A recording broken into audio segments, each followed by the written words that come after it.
I work at Click. We do this nice data visualization tool. But they're also very generous and allow me to do this small pet project. And today I'm going to talk about the Turing machine. Have any of you here actually read Turing's original paper on this machine? Anyone? No, I would assume so. I hadn't either until a year or two ago when I was recommended a book on the topic, which is called The Annotated Turing. I think it's written by a software developer from Microsoft originally. And he basically goes through the whole article and puts it in its historical context, talks about the background for it, and goes through every part of the paper in detail and sort of explains what it does.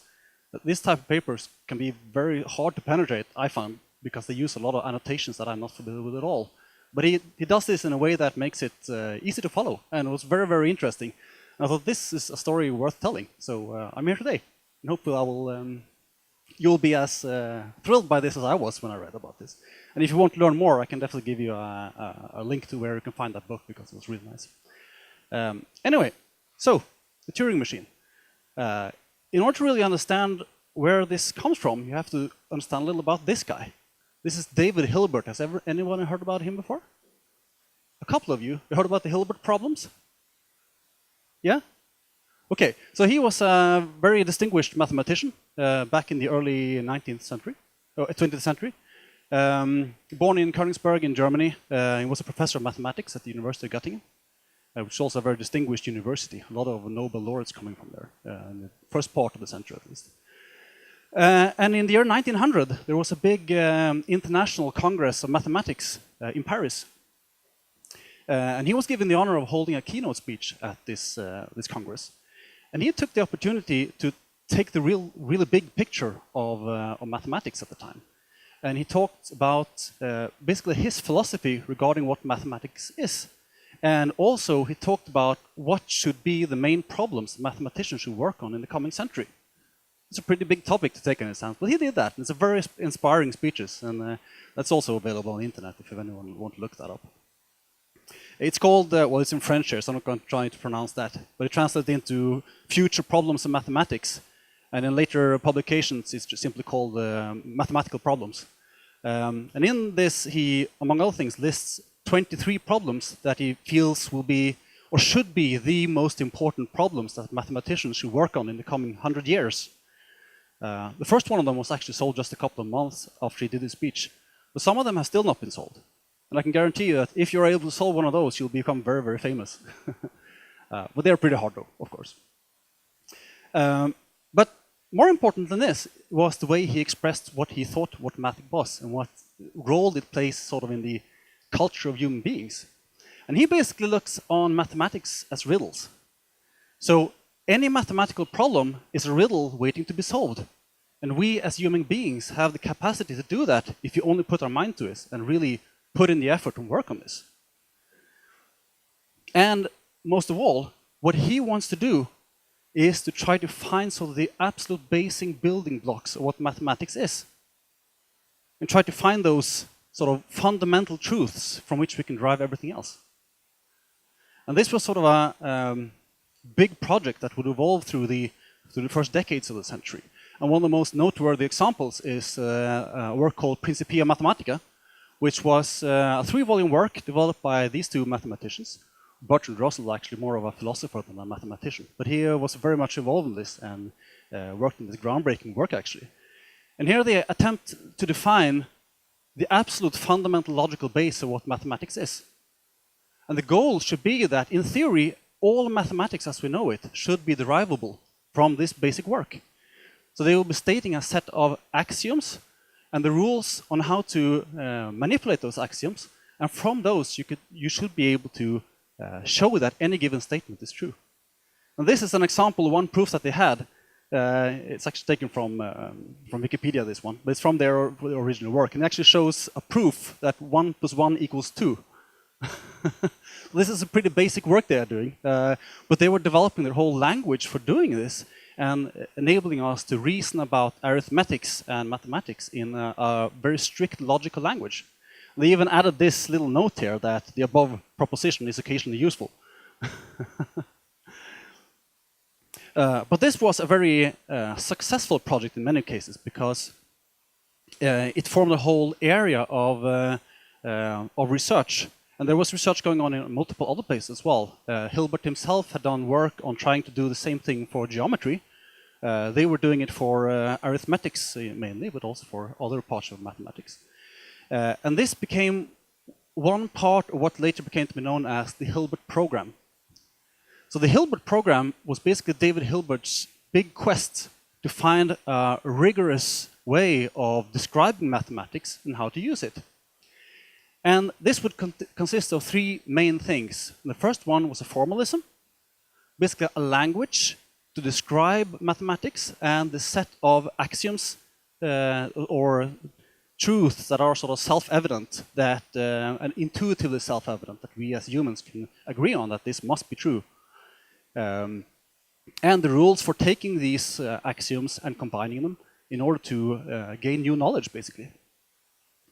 Second thing is completeness. So given this set of axioms, they needed a proof that shows that everything that is true, every mathematical statement that you can explain, can be derived from these axioms. Because if it's not, then that means we will need more axioms. It's not complete. So we need to have more of them, because there will be mathematics that cannot be expressed using that basic system. So that was important. And the last thing was decidability. So given this basic formalism and the knowledge that this was sort of complete, we also needed to have a way of deriving every truth from these axioms. And this would be sort of the holy grail, because if you had this, if you had all of these three, then you could take any given mathematical statement, and you could feed it to some form of machine, and out the other end would come a value saying that yes, it's true, or no, it's false. And we would basically be done with mathematics if you had this. That would be an absolute tremendous breakthrough. And there was a lot of progress done in this. One example is a work published by David Hilbert himself, together with another mathematician called William Ackerman in 1928. And here they actually provide algorithms. They describe algorithms for solving a large subsections of mathematical problems, and see that this is really a path going forward. And this gets a lot of attention, and is one big step forward. And in this work as well, they say that there's a quote. It's actually in italic in the original quote. But they say that the decision problem must be called the main problem of mathematical logic. This is really sort of the holy grail of what they were trying to achieve. And Hilbert retires in 1930. He's 68 years old at the time. A very distinguished person. And he holds a talk during his retirement ceremony, which is called Untitled Logic and the Knowledge of Nature. And here he also gives a quote that sort of summarizes his philosophy on all of this, which has been quite famous, which is this one. It's in German, wir müssen wissen, wir werden wissen, which basically translates into we must know, we will know, which summarizes his thoughts on what the mathematician should do, take those riddles and solve them. That was not to be. Because a year later, this guy comes along. Kurt Gödel. Anyone here not heard of him before? That's homework for you. Kurt Gödel is a mathematician born in Brünn, Austria-Hungary, 1906. He's today a part of Czech Republic. And he publishes a paper called On Formally Undecidable Propositions of Principia Mathematica and Related Systems 1. There was supposed to be a follow-up on this, but that was never published. And in this paper, he describes some really astounding results, actually, which later came to be known as Gödel's incompleteness theorem. And he is able to prove mathematically that in any such system as Principia Mathematica, there will always be mathematical statements that are true, but unprovable. So that's pretty much it for David Hilbert's quest. That is really an earthquake in the area of mathematics.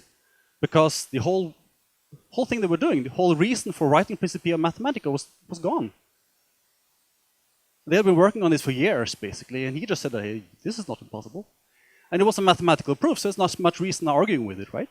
If you have a proof, it's a proof. Apparently, when Hilbert heard about this, he got very angry.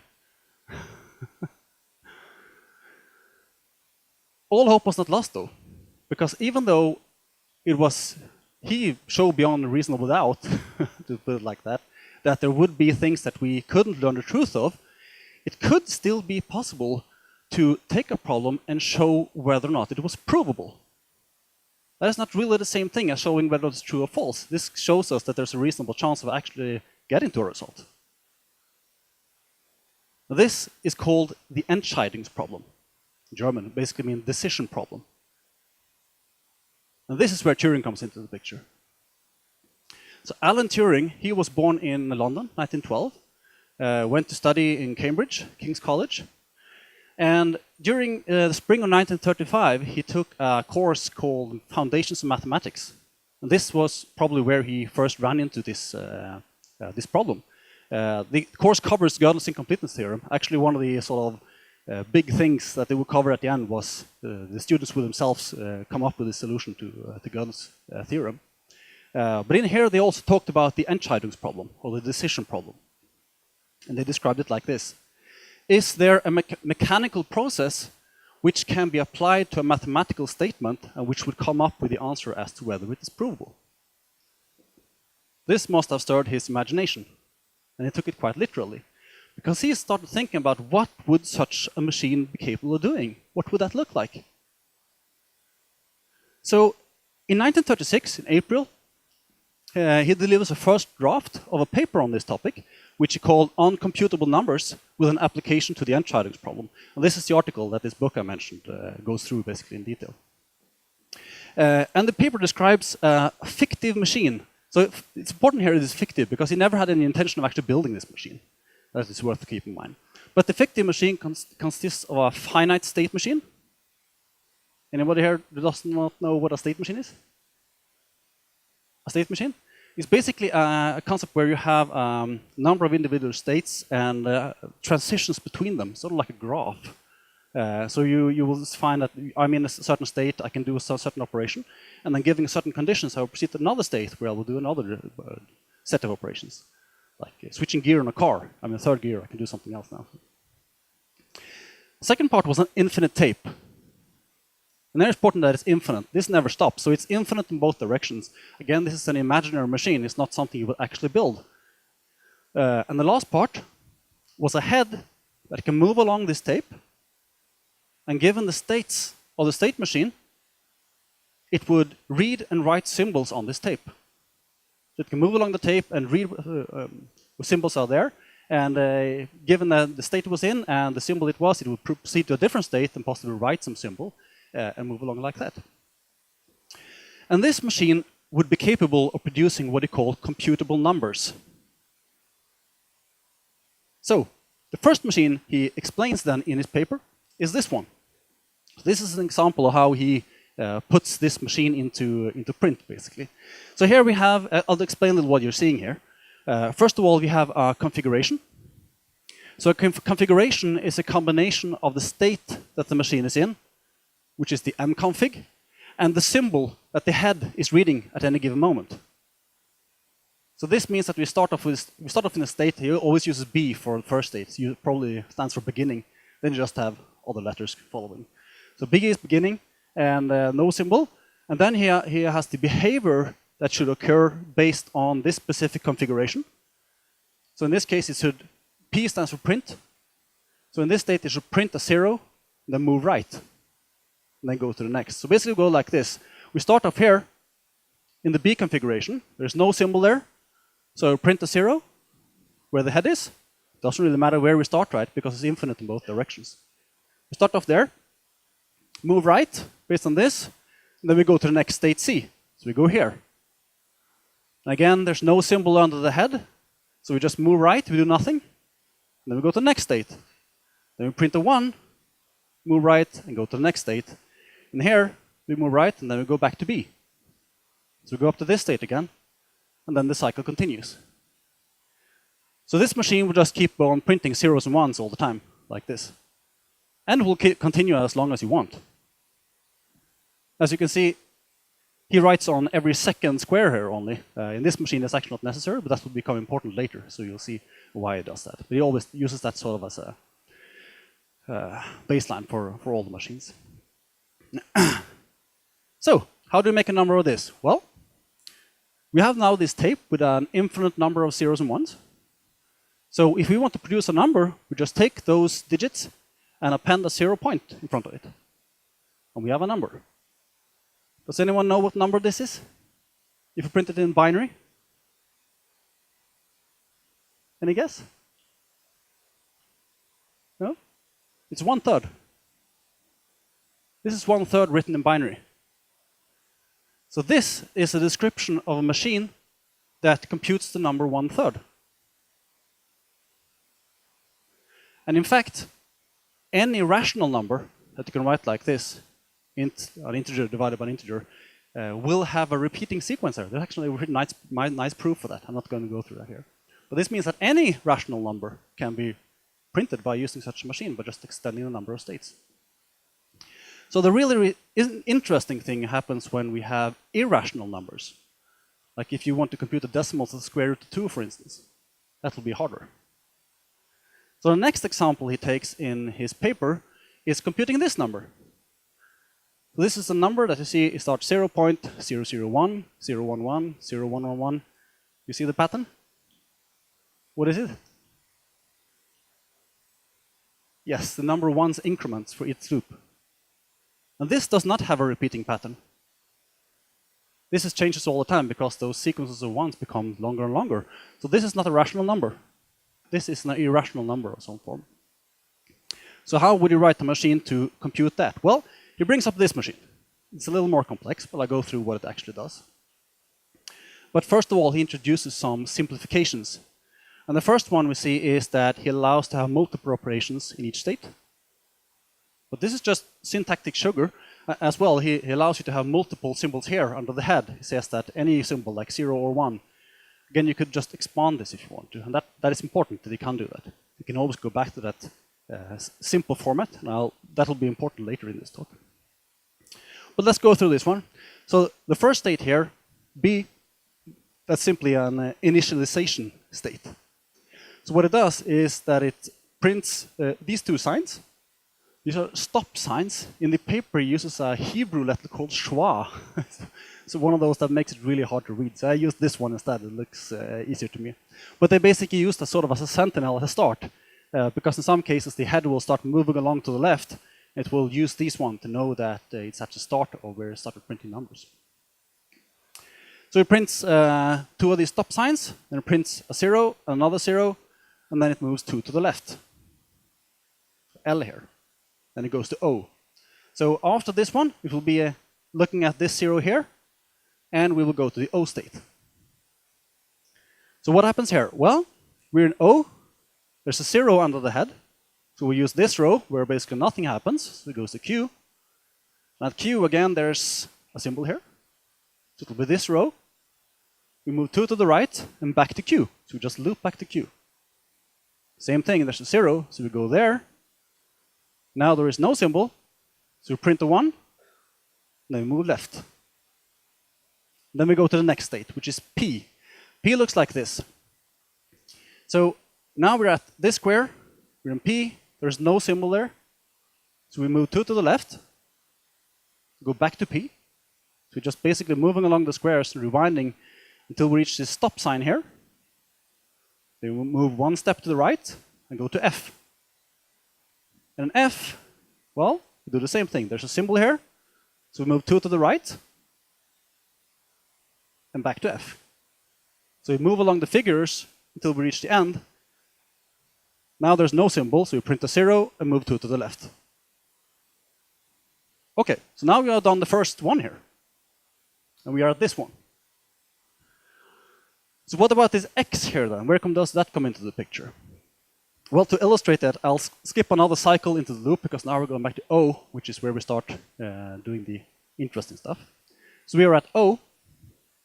This is where we come after the initialization. And every time we're at O, we will be standing at the second last digit in the sequence. So what happens now? Well, we have a 1 here. So in that case, we will do this operation. We'll move right one step, print an x, then move 3 to the left. And then we go back to O. And again, there's 1 here. So we move to the right, print an x, move 3 to the left. Now there's a 0. So we go to Q. What happens now? Well, this is a state where we just look for symbols and move right, as long as there is a figure there. So we just move right across the figures till we reach the end. Then we print a 1, move left, and go to P. So what happens in P? Well, again, no symbol. We're here, so we move 2 to the left, and go back to P. But now there's an X. And in this case, we're going to erase that X. E stands for erase. And then we move right. And then we go back to Q, so we jump up here again. Remember what happened in Q? Well, as long as there's a digit, we'll move to the right. So we move across this until we reach the end. What do we do then? There's no symbol, so we print a 1. And we move left. Then we go back to P. And we start over again. What did we do here? Well, we moved across these squares until we reach an X. You see what it's doing? It's sort of moving, picking up the X's and turning them into 1s. So in the initial run, it will tag each one of the last number it wrote with an X. And once it's done that, it will print a 1. And after done that, it will pick up all the X's and turn them into 1s. Like this. So for each loop, there'll be 1 more 1 there. It's pretty neat, isn't it? Sort of makes you want to build it. Actually, if you look at this on the internet, you'll see a lot of people have built this. There is, for instance, people who have built this in Lego, using this, what's called a Mindstorm, is it? The robot they have. So that could be a fun project. But basically, each of these lines, or each of these states have specific tasks. So the first one was just an initialization. Second one here was just tagging the 1s of the previous set of 1s it wrote. Then we have the sequence where we print the 1 and consume those X's and print 1s for each of them. And finally, the one that prints the 0 at the end, which starts off the next turn of the loop.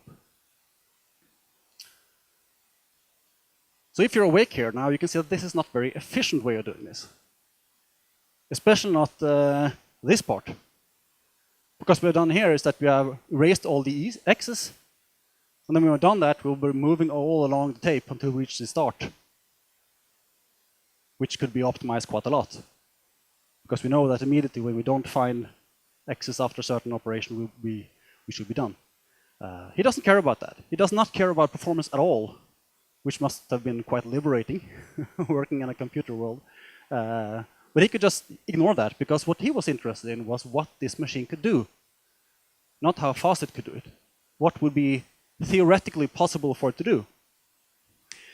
And in order to analyze that, he introduced a new concept called what he calls circular and circular-free machines.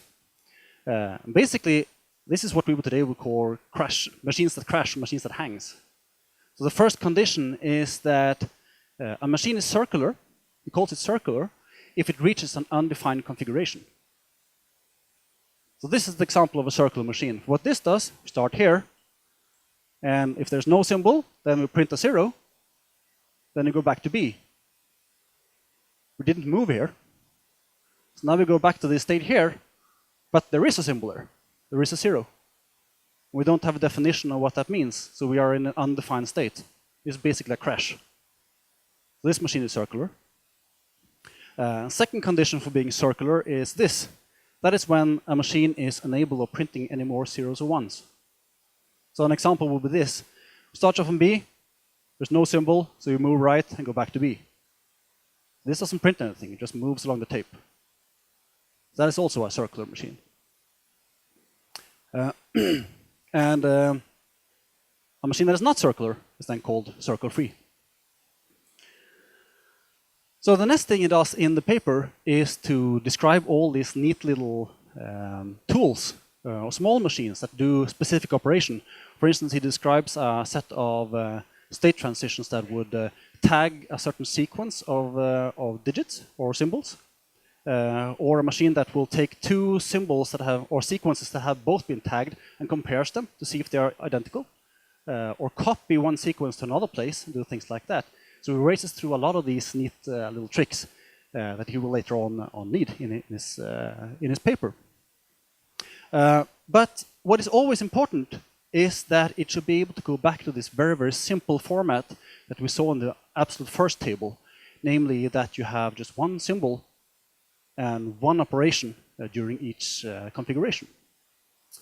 And he narrows it down so much that they can print each line of the table in one of three different formats, which are actually very similar to each other, but still there's a slight difference.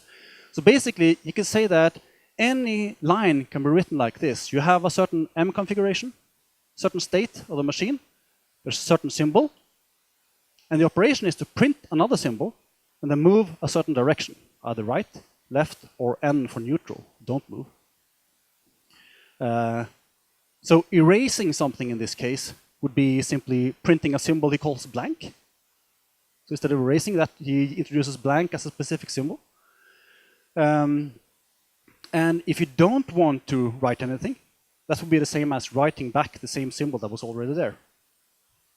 So by doing this, you can narrow it down to just these three different forms of the lines of the table.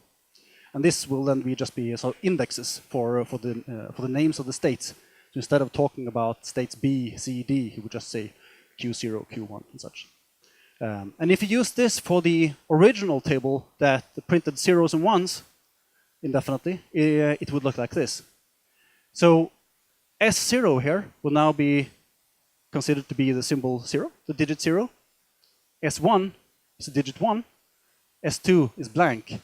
Actually, in his paper, he said S0 is blank. That's so confusing because then 0 becomes 1. So I switched it a little. It doesn't matter for the results in the end. So I just found this easy to read. So basically, we start off in Q0. Symbol is blank under the head. So we print a 0, move right, go to Q1. Then we print the blank, print the 1, print the blank, and go back. So 0, blank, 1, blank, and so on. So why do we want to do this?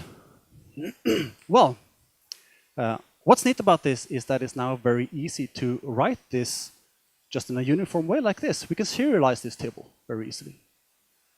We can take each line of the table and just write it down in one long row like this. We separate them by semicolons.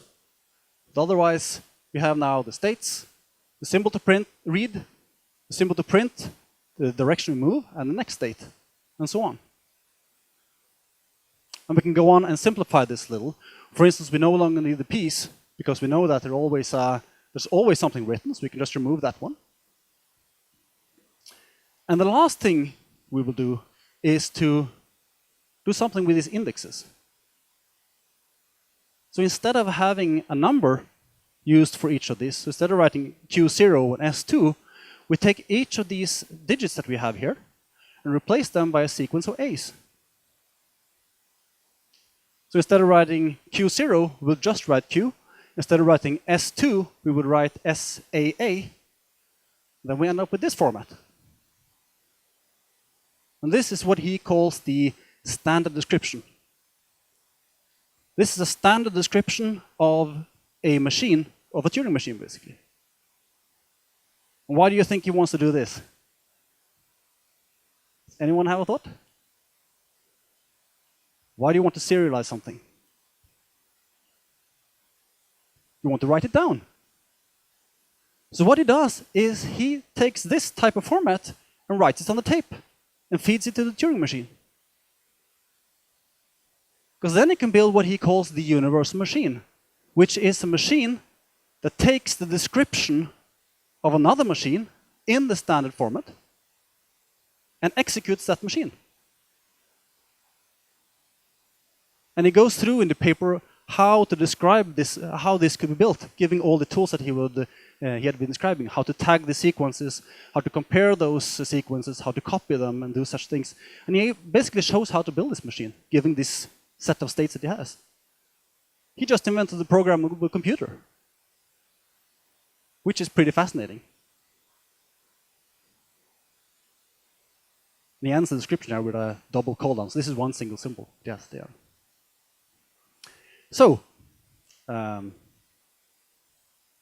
yes, you have a question?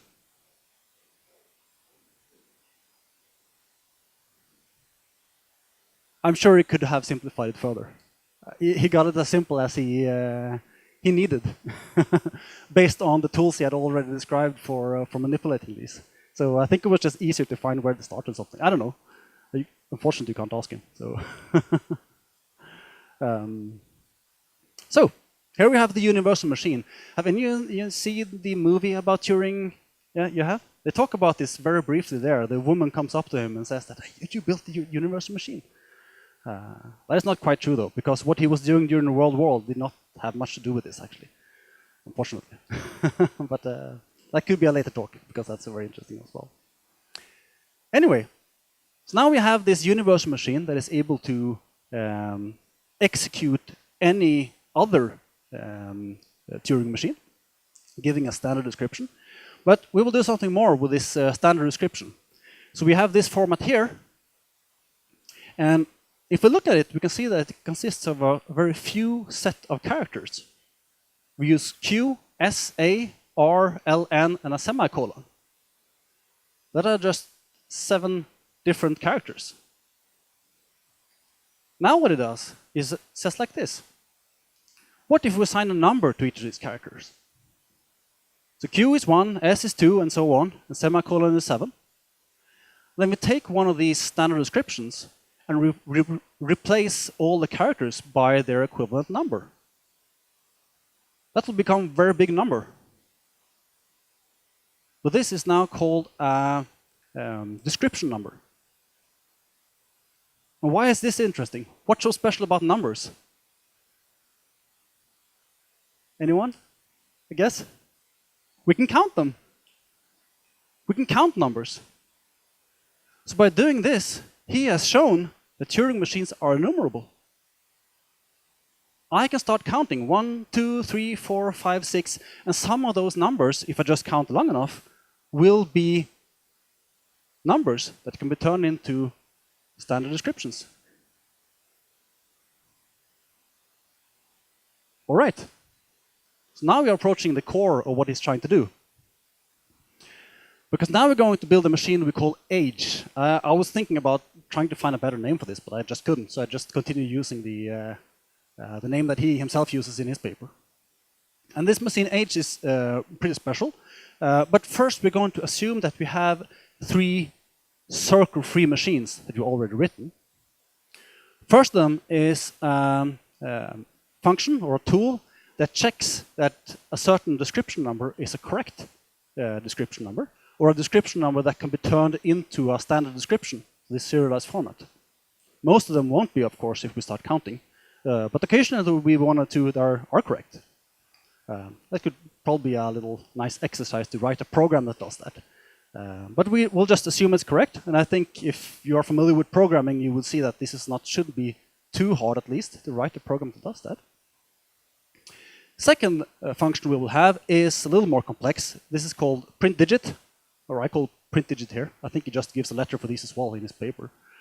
And this is a function that takes one of these description numbers, turns that number into this serialized format, the standard description, and executes that machine, and then it takes another argument, which is some index into the set of digits produced by that machine, takes that digit, erases everything, and just prints that digit. So if I ask it to print the second digit of that machine that would print zeros and ones, it will print a 1. And then finally, we need one tool more, which is this one, is circle-free. And this is a function now that takes a description number and decides whether or not that the machine that that description number represents is circle-free, meaning that it doesn't crash and it doesn't hang. This one can be built using the universal machine. So we can take that number, turn it into a standard description, and feed it to the universal machine. So this one can be built as well. This one is harder. But let's just assume that we have that for now. And important also that everything here is circle-free, so they will eventually terminate and give us the results that we are looking for. So now we're going to use these three functions to build a machine we call age, which does this. You start counting. So it starts counting 1, 2, 3, 4, 5, and eventually it will reach a description number that represents a circle-free machine.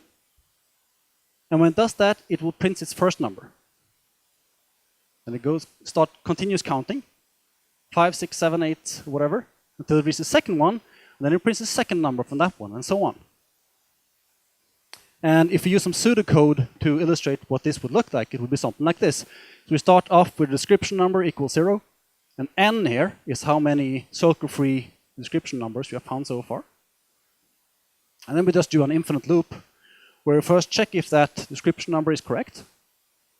If it is, then we check, is it circle-free? And if it is, then we print digit n. Then we increment the number of circle-free circle-free machines you found, and we increment the description number. So we just keep counting. And it's important now this is circle-free, because if it's not, we risk that this is not able to print the nth number. Because if we have a machine that only prints 4 number and we ask for the 5th, well, then that won't work. So it's important that it's circle-free. Otherwise, it's no good. The interesting thing also is that this machine itself is circle-free. Because we know that this one will complete. We know that this one will print the nth digit, because we know that the universal machine can be built. And because we know that it's circle-free, we also know that there is an nth digit. So this one is circle-free as well. It won't crash and it won't hang unless we mess up something on the long in our description, of course, but then we fix the bug. So we start counting. 1, 2, 3, 4, going through the loop. And eventually we get to this number, 1,233,241. And this is the first circle-free machine we'll find. It's a pretty big number, but we will get there if you're just patient enough. This is a machine that prints only zeros. It prints a 0 on every square. So we start off here. This is the Q. 233, that represents a blank. And just 2 represents a 0. So we are in state 1, there's a blank, we print a 0, we move right, and we go back to 1. That's a circle-free machine that prints zeros in every square.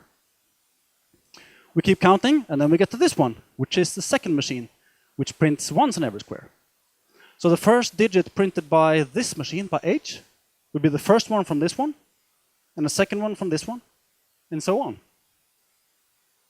And we keep counting. On and on and on and on and on. And eventually we will reach a very interesting number. Can anyone guess what that is?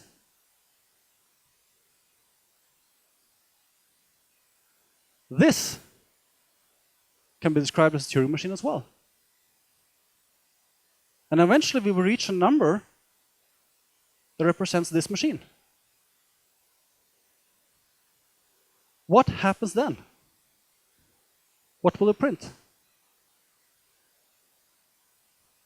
Well, let's look. We reach a number, the number representing the representing H. Let's say it's a 10th number. It's probably more like 100 billionth or something. Let's say just say it's a 10th for now. So we reach the 10th. It's a correct number. Is it circle-free? Well, we know it's circle-free because that's what these functions are. So we know it's circle-free. Okay, so we're going to print the nth number.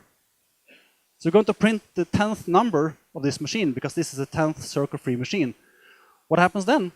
Well, remember what this did? It takes that description number, turns it into the standard description and executes it, running the universal machine. And which machine is that? Well, that's the same machine.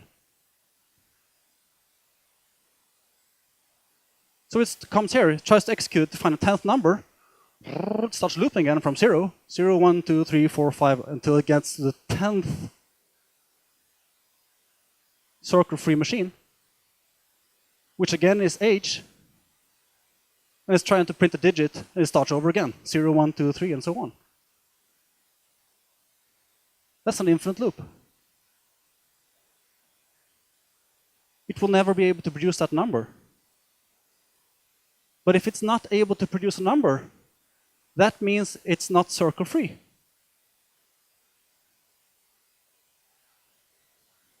So what just happened here? It's a paradox. It's a self-contradicting thing. We know it's circle-free based on its definition, but it can't be circle-free because it is. It will never complete. So what must be wrong? Anyone take a stab at it? The assumption must be wrong. H can never print either a 0 or a 1 for its own description number. So the assumption must be wrong. Is circle-free cannot exist. It must be impossible to write this machine. So suddenly he has proved that there is a well-defined problem for which it is impossible to construct one of these machines. And he continues and shows that from this, it follows that this decision problem, which was formulated like this, is there a mechanical process which can be applied to a mathematical statement and which will come up with the answer as to whether it's provable. He is able to show that for this to exist, this method has to exist. And since the is circle-free machine is impossible to build, neither is this solvable. So the answer is no. With this, Turing was able to show that it was impossible to take a mathematical statement, a generic mathematical statement, and be sure that you could decide whether or not that statement was provable. And that was sort of the last stake through the heart of Hilbert's idea.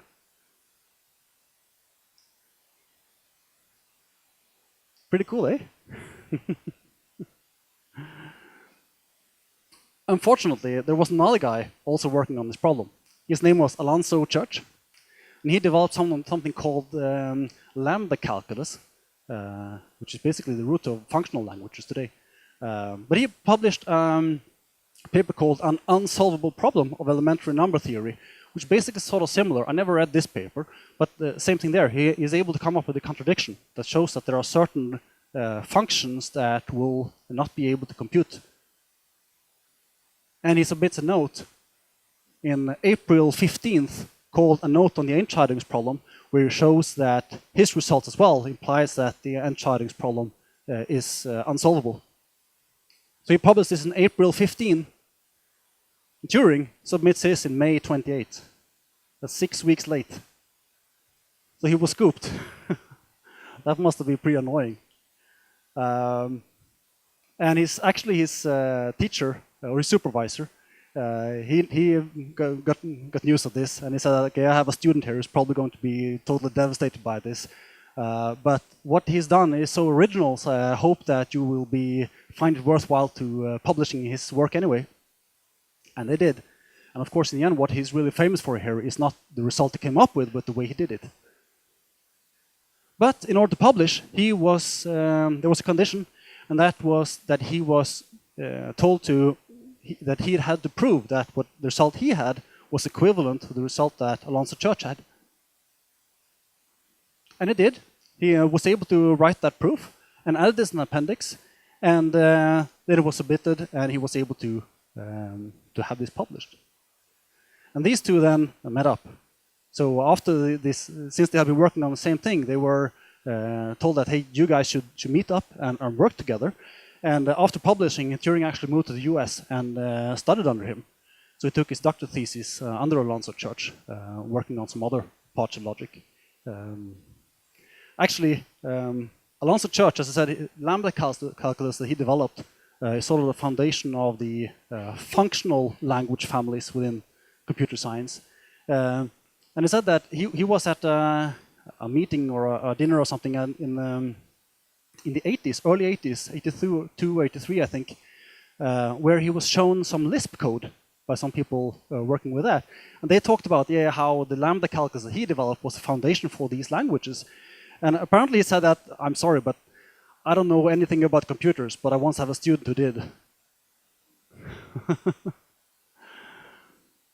So what did Turing do? Well, after doing his doctor's thesis in the US, he moved back to England, 38, and this was just before the war broke out. And he, on a few days after England declared war in Germany, he signed up for work for the British government, and started working on a machine for cracking the German encryption machine called Enigma, which is one of the big breakthroughs of intelligence during the war, actually. Had a tremendous impact, specifically on the war against submarines in the Atlantic.